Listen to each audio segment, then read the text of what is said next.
नमस्कार दोस्तों, आप देख रहे हैं जी न्यूज और मैं हूं लक्ष्य राणा।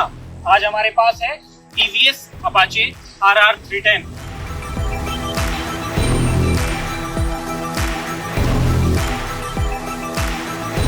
इसके बारे में आज हम आपको अपना अनुभव बताने वाले हैं कि हमने एक हफ्ता इस मोटरसाइकिल को चलाया और करीब 800 किलोमीटर की हमने इसकी राइड ली और इस दौरान हमने क्या महसूस किया, क्या हम इस मोटरसाइकिल के बारे में समझे, वो आपको जानकारी देंगे। शुरुआत इसकी चाबी से करते हैं।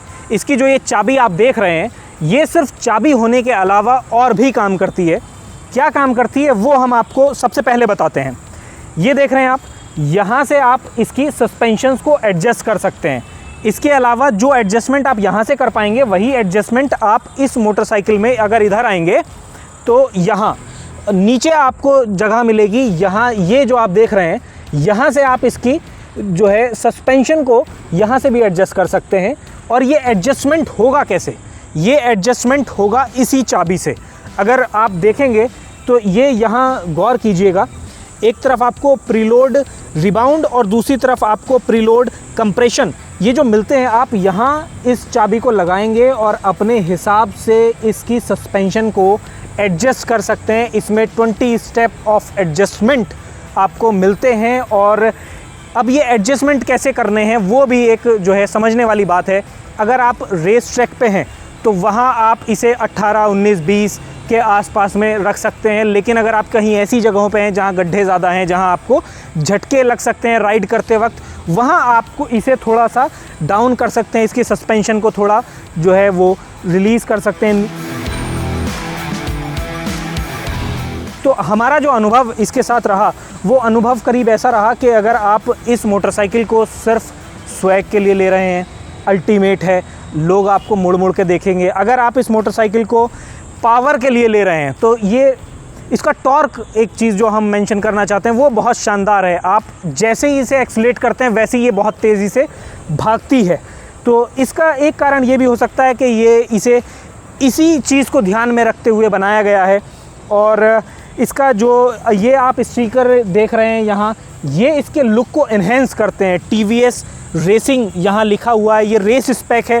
तो इसी वजह से भी ये थोड़ा सा और ज़्यादा इसमें जो बदलाव आए थे वो और मैं आपको बता देता हूँ। क्योंकि ये रेस स्पेक है और इसकी कॉर्नरिंग को बेहतर करने के लिए, ताकि जब आप मान लीजिए रेस ट्रैक पे हैं और रेस ट्रैक पे आप जब कॉर्नर पे होते हैं, आप मोड़ रहे होते हैं, तब ये इसके नीचे ना लगें। फुटरेस्ट इनकी जो पोजीशनिंग है वो थोड़ी ऊपर की तरफ की गई है। इसके साथ साथ इसके एग्जॉस्ट की भी पोजीशनिंग थोड़ी ऊपर की साइड है, ताकि जब भी आप राइट हैंड साइड से टर्न कर रहे हो बाइक को तो यहाँ ये ज़मीन पे ना टकराएं, रास्ते पे ना टकराएं और आपके साथ कोई हादसा ना हो जाए। इस चीज़ को ध्यान में रखते हुए ये किया गया है।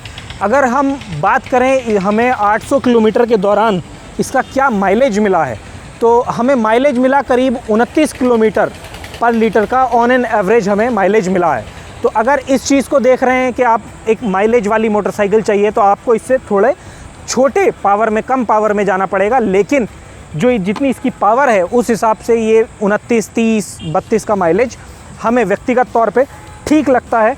और इसके अलावा एक जो चीज़ मैं मेंशन करना चाहता हूँ, अगर आप इसे लॉन्ग रूट पे चला रहे हैं तो यहाँ से जो आने वाली हीट है, इसके इंजन से, जो इंजन बड़ा है और जो हीट आती है, उससे आप उतना बहुत ज़्यादा आपको वो फील नहीं होगी। लेकिन अगर आप शहर में चला रहे हैं और बार बार ट्रैफिक में हैं और रेड लाइट्स पर रुक रहे हैं तो यहाँ से जो हीट निकलेगी वो सीधे आपके पैरों पे लगेगी और आपके पैर उससे गर्मी महसूस करेंगे। तो ये एक आप सोच सकते हैं, कंसिडर कर सकते हैं इस चीज़ को कि अगर आपको ऐसी इतनी बड़ी बाइक चाहिए। हालांकि ये इसी बाइक के साथ ही नहीं, ये इस सेगमेंट की या बड़ी जो बाइक हैं, जो जिनके इंजन्स बड़े हैं, इस तरह की किसी भी बाइक में ये ऐसे ही रहता है। उस चीज़ को आप नज़रअंदाज नहीं कर सकते हैं। इसके अलावा अगर हम इसके मोड्स की बात करें तो इसमें 4 मोड्स मिल जाते हैं, जिसमें अर्बन और रेन मोड में आपको समान पावर मिलती है करीब करीब। लेकिन अगर आप रेस मोड पे, ट्रैक मोड पे सॉरी, अगर आप ट्रैक मोड पे रहते हैं या स्पोर्ट्स मोड पे जाते हैं तो वहाँ ये इंजन थोड़ी एक्स्ट्रा पावर प्रोड्यूस करता है और आपको एक स्पोर्टी राइड का जो है वो अनुभव मिलता है।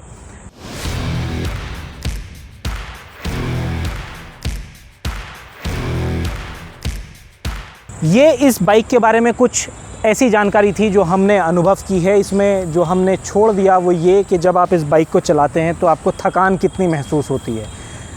थकान होती है, इसमें कोई डाउट नहीं। इस तरह की जो एडजस्टमेंट होती है जिसमें आपका सिटिंग पोस्चर जो है वो थोड़ा सा आगे की तरफ झुका हुआ रहता है, उसमें आपको थकान थोड़ी होती है। लेकिन बाइक के साथ जब आप लंबा समय गुजारते हैं तो उसमें वो थकान आपकी बॉडी फिर महसूस करना बंद कर देती है और आपकी बॉडी और बाइक दोनों एक दूसरे से सिंक हो जाती हैं और एक उस तरीके से काम करती हैं ताकि आप फिर धीरे धीरे थकान कम महसूस शुरू करना कर देते हैं। अगर आपको ये वीडियो अच्छा लगा हो तो हमारे साथ आगे भी जुड़े रहें, हम आपके लिए और भी तमाम इस तरह की वीडियोज़ लाने वाले हैं।